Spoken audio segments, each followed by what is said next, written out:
Have the tomato salad.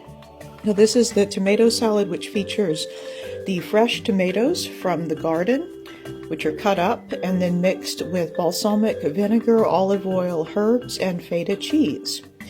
And this is a very delicious and refreshing side dish that goes well with many different breakfast dishes. Now, what do we have on the table? Oh my goodness, it's a king cobra! No, watch out! Oh, I'm scared! No, this is no fearsome king cobra. This is actually a Zuchetta squash that's grown into this scary serpentine shape.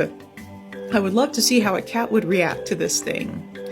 Let's finish things off on a sweeter note by showing you the homegrown raspberries. So these are called Autumn Bliss raspberries, and I can't remember the name of the yellow variety, but this is a sweet treat straight from nature that's perfect for finishing off any meal.